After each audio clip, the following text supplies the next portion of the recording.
Power has been cut to reduce the fire hazard. Ironically, the blaze began as a backfire, this one at least, set to help contain the larger wildfire, which still is coming. Villages, and firefighters say their chances of saving them is only about 25%. Both towns were evacuated yesterday, and last night officials in nearby Yellowstone National Park were forced to move tourists to safety. Don Knapp reports. By sundown Tuesday, fire had moved to within a quarter mile of the Old Faithful Resort Complex, clouding the entire area with heavy smoke. Forest Service Operations Chief Fred Roach flew over the fire at dusk and was optimistic. It's not burning right at Old Faithful, it's burning parallel to it. So I expect it to go around, hopefully to the east of Old Faithful tonight. Still, firefighters ordered the evacuation of concession worker residence areas nearest the fire line. It was evacuation number 5 this summer for Reese Sharp. Well, they said to move it, so I guess we better be concerned. This is 5 times I've moved in the last month, so I guess the last 2 times it burned out where we was at, so I suppose maybe they know what they're talking about. A day less windy than predicted gave firefighters a chance to reinforce the lines of defense around Old Faithful Village. 4,000 feet of sprinklers were in place along a stretch cleared of wood and brush. Despite the battle zone conditions, Yellowstone visitors tried valiantly to enjoy their stay. We're making the best of it as we can, and certainly, as my mother said, enjoying immensely what we've seen so far. I suppose it's part of the natural process of birth, death, and rebirth, I suppose. So it's interesting, but sad. About the time guests were sitting down to dinner at Old Faithful Inn, firefighters were beginning to believe the village was safe.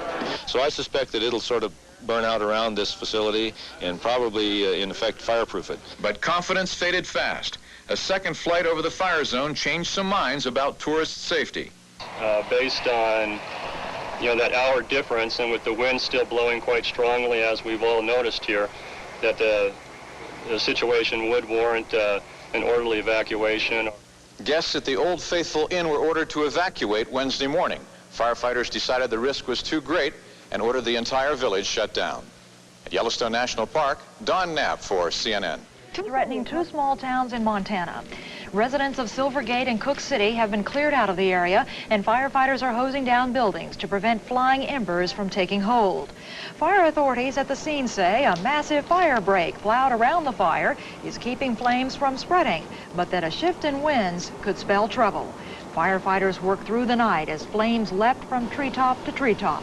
Firefighters cut off power in one of the towns to prevent the downing of live power lines, leaving only spotlights to guide firefighters through the darkness.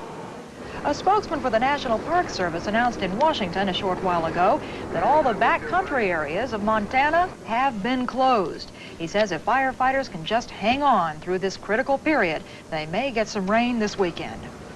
The blaze threatening Silvergate and Cooke City is one of 13 that have crackled through Yellowstone National Park this summer, turning nearly half the park into charred trails and black branches. Fire authorities say they believe they're in for a tough time as they prepare to spend another night on the lines. We think that the next 24 hours are going to be a little worse than they were last night. Maybe we can move this fire out and around the 2 communities here, Silvergate and Cooke City. And if we can get the fire up high enough on the hill here, then it won't be an immediate threat to the community. Another fire 50 miles further inside the park forced the evacuation of hundreds of guests today at a rustic compound at the Old Faithful Geyser. Firefighters went door to door to a wooden inn and neighboring log cabin, telling guests they would have to leave. Smoke from the fire clouded the compound yesterday, but today flames skipped to within a half mile of the compound. Firefighters have set up sprinkler systems to keep the fire at bay. Residents and guests are frustrated by the inconvenience, but by now, they're getting used to it. This is 5 times I've moved in the last month, so I guess the last 2 times it burned out where we was at. Favre is standing by live in Cooke City, Montana, with an update. Greg? The fear that these people have had all along finally materialized this afternoon. 3 structures have been lost in this, the most dangerous fire in the Yellowstone area, the Storm Creek Fire. The 3 structures that burned late this morning were located in a town called Cooke Pass, which is just to the east of Cooke City and Silvergate, the towns most considered in danger. The firefighters in Cooke City, where we are now, are on full alert as there is major fire burning at both ends of town. The fire has crossed over the main highway at both ends of town now. It is burning alongside the roadway at both ends, so the town is now totally cut off. It is isolated from the outside. The fire continues to be a significant hazard here as the winds are beginning to shift. We have found that these 3 buildings were the fire's first structural casualty. The first home lost in the fires raging northeast of Yellowstone was a summer cabin located east of Cooke City. The cabin burned in a backfire set in the hills above the town. The object of the fire, to burn away the forest so that when the major fire, the Storm Creek fire, arrives, it will have nothing to burn. We think that the next 24 hours are going to be a little worse than they were last night. Maybe we can move this fire out and around the 2 communities here, Silvergate and Cooke City. And if we can get the fire up high enough on the hill here, then it won't be an immediate threat to the community. Local residents are praising the firefighters and condemning the policies that govern the firefights. Electricity has been cut to the 2 towns as a precaution. Innkeeper Dick Porter chills his food with ice, seething as the view from his lodge is wiped away by a backfire. Nature's way was 100 acres here, 1,000 acres there, not all in the same year, not all in the same location. Never 1,000,000 acres in one blow and say, hey, this is good for the country. This isn't good for anybody. Foresters are also lighting backfires between Cooke City and Silvergate to create a bigger fire break between the 2 communities. Both towns are evacuated, with only a handful of local residents staying behind, and several hundred firefighters. Perhaps there is an odd twist to all of this. The town of Silvergate, which is nearest the main fire, the Storm Creek fire, has fared fairly well in the last 24 hours. That town was, if you will, at the leading edge of the fire. The fire has stayed to the north of that town, and the one side of the forest on one side of the town has burned so completely, firefighters now say that when the wind shifts later on today, and it will redirect the fire toward the town, that big burn has created a very effective fire break. That fate may or may not befall Cooke City. We'll find out in the next 18 to 20 hours as the wind shift and the firefighters continue on this alert. Greg Lefebvre, CNN, reporting live from Cooke City, Montana. They passed to the north of Cooke City and have since been up to Cooke's Pass. They've had to evacuate helipads as well as a campground up at Cooke's Pass. So far, 3 structures have been lost in the blaze. Unfortunately, we have been told that we have not had the, we understand that the helicopters have not been able to get up today either, unfortunately, because of the high winds as we're experiencing right now. With me right now is the incident commander, Bob Martinez. Bob, what is the situation that we're looking at right now? Right now, the fire has passed Cooke City and Silvergate. We were successful in the operation on the North Canyon of these 2 communities in this very steep canyon, and the fire has gone on east now, being pushed by this wind. Is the danger over for Cooke City right now? No, it is not over. We still have very erratic winds in here. We could still have the danger of the fire coming along the south part of the canyon here, and we can repeat today's scenario again tomorrow, and we're hoping that doesn't happen. We heard a situation earlier today that there could be a firestorm later tonight with the gusting winds with fire totally encircling Cooke City. Is that still a possibility? Well, that's always a possibility. I don't think so. We've been able to hold the line all day. We've had more than numerous. We've had 35 or 40 spots across the highway. We've been able to pick that up, and they were picked up, and we've been able to save the community even these 40 or 50 mile an hour winds, and I think it'll hold tonight, so I don't think we'll have a firestorm, but it could. Okay. Thank you very much, Bob. Dave, we'll go back to you, and we're live from Cooke City. Thank you, Tom. Is Stephanie still with you over there? Yes, she is. Okay, and right what? Over here. She's been checking a different aspect of the fire. What's new on her end? Stephanie, if you could just tell us, today has been a day of confusion, hasn't it been, with the winds and whatnot? It has been in the studio, too, if that's any consolation. Well, the winds tomorrow are expected to be northwesterly like they are today. And the backburning that was done today is expected to hold the fires out of the Cooke City area. But the biggest problem is the high winds with the dry conditions. There's no way fire experts can predict what's going to happen. They're just doing what they've been doing, practicing for the last 2 weeks, and they're ready. They're prepared as best they can. Okay, recapitulate one more time. We've lost 3 structures now in Cooke City. Anything in Silvergate? What we have actually is 4 structures burned in the Cooke Pass area. So far, I think there was just 1 shack or outbuilding in the Silvergate area. Okay, so that's so far we've lost a total of 5 structures then up to this point, right? Yes, that's correct to my knowledge. Okay. As of now, the cities are still threatened, but they have not been consumed, if that's any consolation. No, they haven't. They've stayed on the ridge areas, so that is some consolation, yes. Okay, is it fair to say the fires have been routed around both towns up to this point? Yes, they have. Earlier today, there was a big problem that perhaps the fires that were on the North Ridge could jump the Highway 212, but I guess the problems with that have been minimized, and they're under control as far as it goes for right now. All right. Thank you very much, Steph. Thank you. Fire is also closing in on several park landmarks, including the Old Faithful Geyser and the Old Faithful Inn, and it still threatens 2 small towns on Yellowstone's northeastern border. Standing by in Cooke City, Montana, is CNN's Greg Lefebvre with an update. Greg? Mary Alice, this is becoming a firefighter's nightmare. You have high winds, very hot fires, tinder-dry fuel, roaring down a canyon that is wall-to-wall timber in small towns. It couldn't get any worse, said one firefighter, and for some homeowners this afternoon, it did. The toll so far, 4 mountain cabins called summer homes around here destroyed by one of the backfires set originally to save these towns. In firefighters' minds, this is going to be a very bad 24 hours. The first home lost in the fires raging northeast of Yellowstone was a summer cabin located east of Cooke City. The cabin burned in a backfire set in the hills above the town.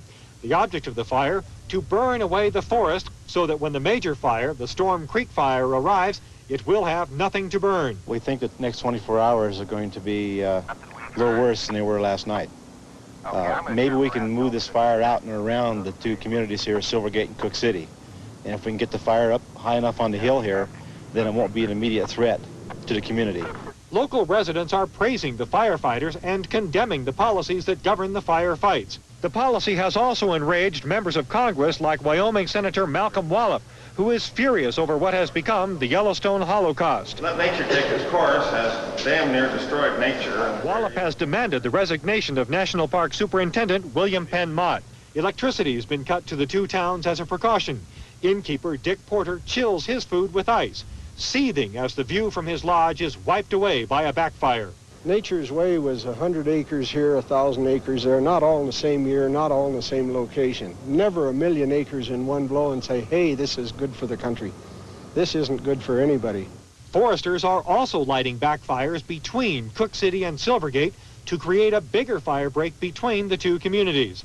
Both towns are evacuated, with only a handful of local residents staying behind, and several hundred firefighters.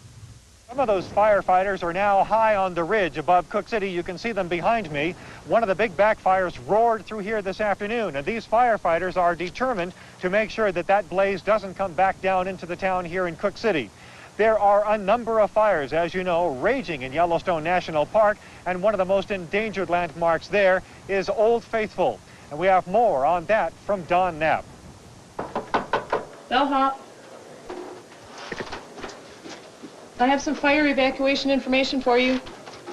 Guests at the fully booked Old Faithful Inn got the word first thing Wednesday morning. Fire was dangerously close, and the Park Service had ordered the resort closed and the guests out. Even the most determined visitors, who'd already endured days of smoke to be near one of the nation's favorite attractions, knew it was time to go. We didn't panic last night, although they told us the fire was only a mile away. But we had a window that kept opening. We couldn't close it, and every time it opened, the room was full of smoke, and our throats are dry, and my eyes hurt a little. The inn at Old Faithful, a massive wooden structure built in the winters of 1903 and 4, has been a mecca for millions of tourists. Earl Schweiger worried not so much about his own safety as that of the old building. No, that the old inn doesn't get destroyed, you know. That's the thing that I don't want to see. Good spirits, fueled in part by nervous laughter, eased the disappointment of vacation plans changed or cut short.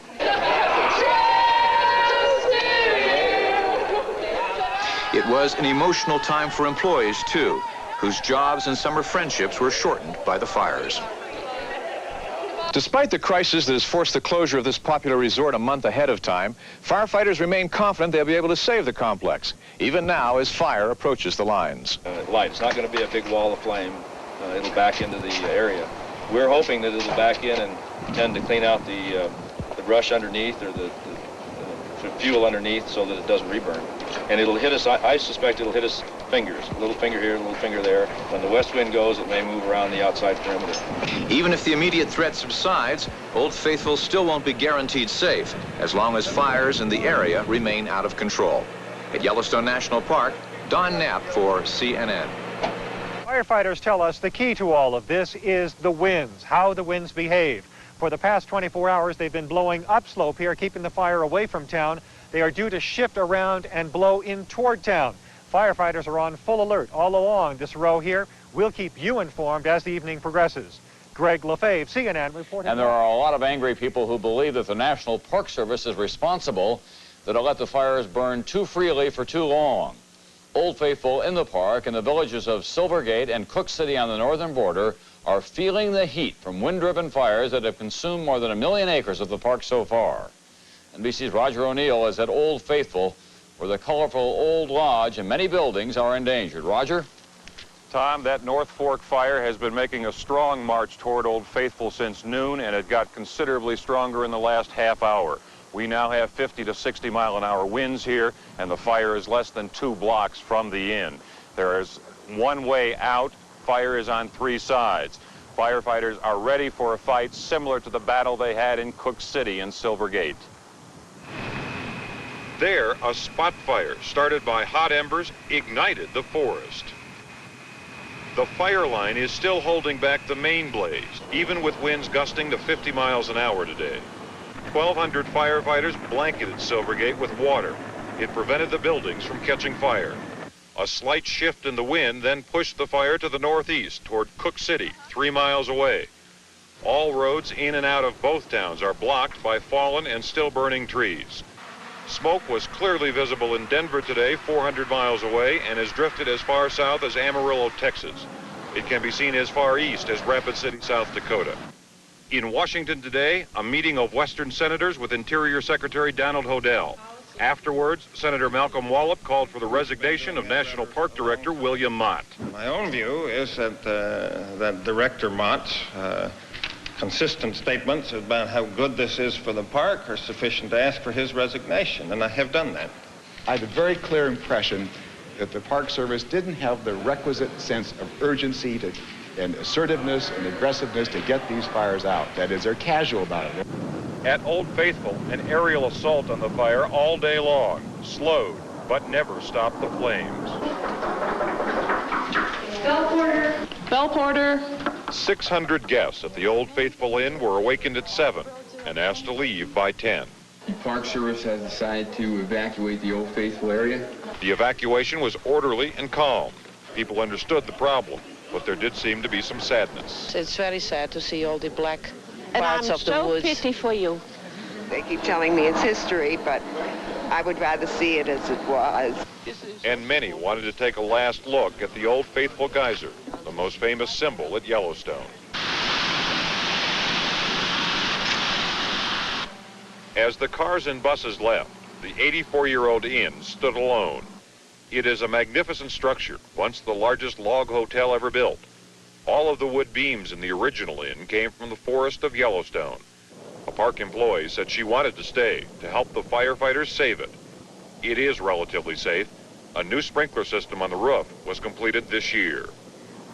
Those sprinklers have not been turned on yet, and there are not a lot of firefighters around the Old Faithful Inn. It is in danger tonight, Tom. Roger, to be absolutely fair about it to the Park Service, however, while they didn't fight the fire earlier, they are doing almost everything that they can at this hour, I gather. They are doing everything humanly possible, but I'm afraid not enough human manpower can control these fires. They are too big and the wind is much too strong. And even with the sprinkler system on top of Old Faithful, that is, to put it politely, a kind of fire trap, even though it's a magnificent hotel. It is a fire trap. It's all wood, and they're putting foam on the backside of the inn now. It depends on the spot fires, and it depends how hard the fire hits the inn, and it's going to be a short time before it does. Thank you very much. The flames today.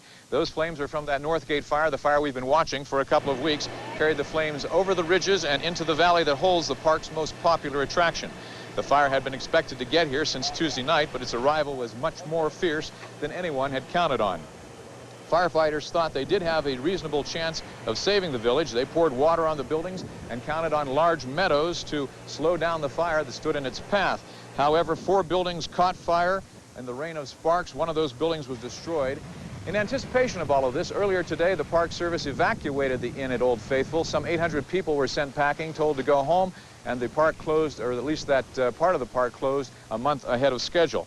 Meanwhile, high-level debate continues concerning the fire situation here and what created it. The latest charges come from Wyoming Senator Malcolm Wallop.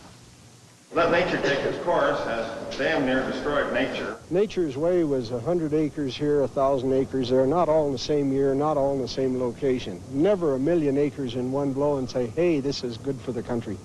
This isn't good for anybody. Meanwhile, here at Cooke City, the watch continues as the concern about fire here goes on.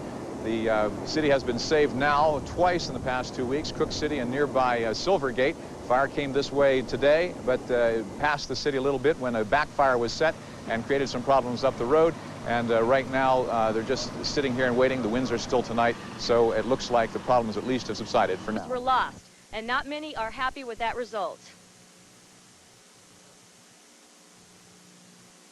It was called a textbook burnout. Those in command say everything went as planned. All structures between Silvergate, Cooke City, and Cooke Pass were considered in immediate danger.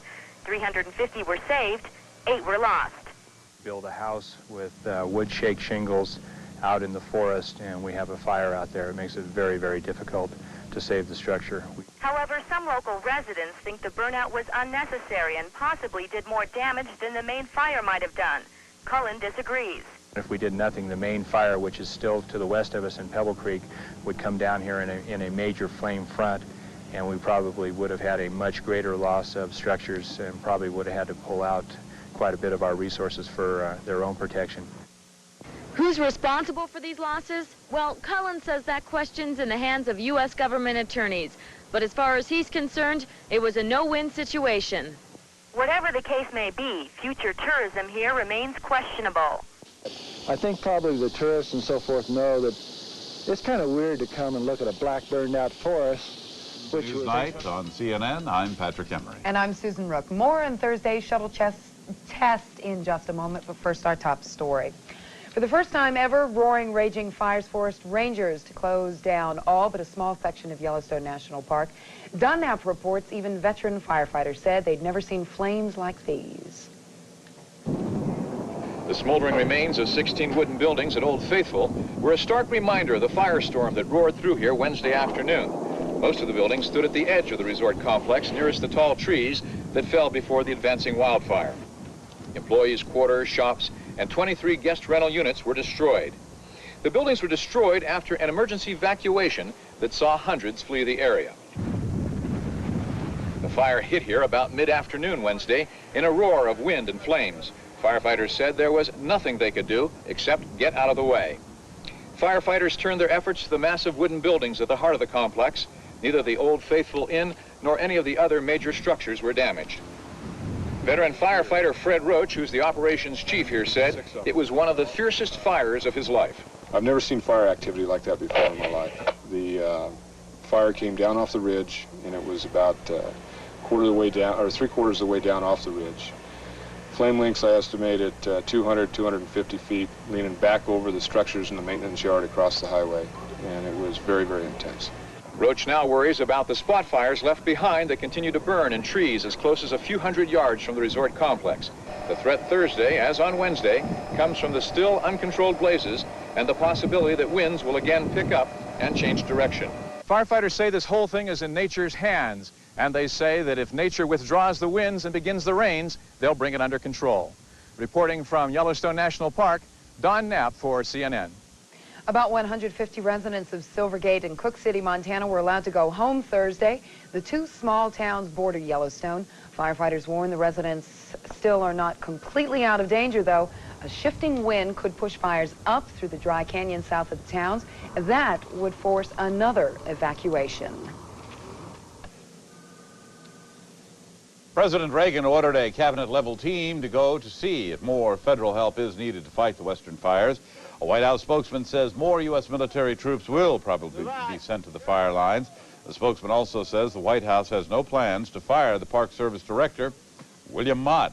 Some critics say that Mott should resign for allowing the fires to burn out of control. It was park policy not to interfere with natural fires, but that policy was reversed in July as the fires got out of hand. Mott says it was impossible to predict the flames would get so out of hand. No one anticipated the hot, dry, erratic winds and the lowering of the humidity in the forest to 2%. Had we known that that was what was going to happen, we would have... Live from Billings, this is the 5:30 News. The word from the fire camp east of Cooke City is all hell is breaking loose. I'm Gus Koenig. News station photographer Adam Stedman is at the Crandall Creek Fire Camp, and he's on the phone with us right now. Adam, tell us what's happening. Well, Gus, the last word we got from Cooke City was that it's smoky, but everything's quiet there. Here at the Clover Mist Base Camp, things are getting really tense. The Clover Mist fire began advancing on the camp at approximately 3 o'clock this afternoon. At this time, we're surrounded by flames, and fire crews are waiting on all sides. The official word is that due to winds gusting from 30 to 40 miles per hour, the fires could continue to burn around the camp for most of the evening. According to Fire Information Assistant Chris Thompson, there are about 400 people at the camp right now, but the main concern is still to protect structures due to the fact that the fire is too big and burning too hot to stop completely right now. Gus? Adam, are there any plans to evacuate the camp? At this point, there are no plans to evacuate. They said that we're in a real good clearing right now. There's sagebrush around us. People are wetting all the grass down, and we are in no current danger right now. How close are the flames? Can you see them? Within a few hundred yards around the edge of the camp, less than 100 yards at some point. Okay. Adam Stedman at the Crandall Creek Fire Camp east of Cooke City. Thank you very much, and be careful. Thank you, Gus. At this point, a lot of us are wondering how the fire crews are holding up under a job that might not end for weeks. The news station's Jackie Parks reports the firefighters are bearing up surprisingly well.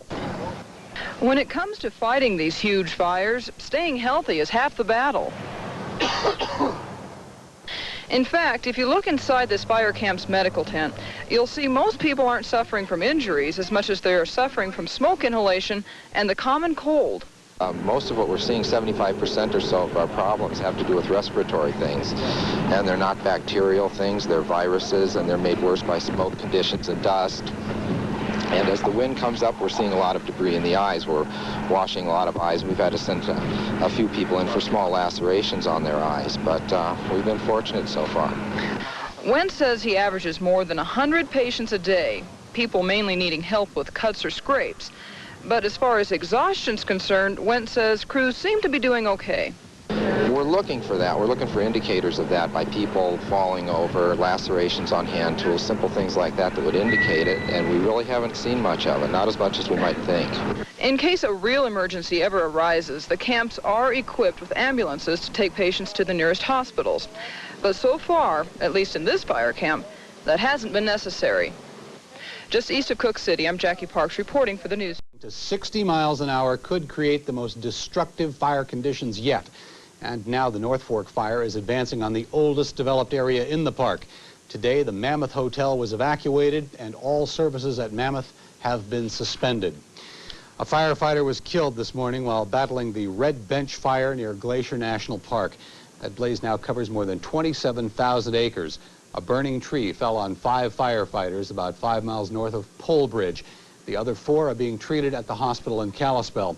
Fire officials haven't released the dead man's identity. They say he was not a Montana resident. The Red Bench fire doubled in size overnight. 4 is one too many. You're watching KULR TV, Billings. Billings.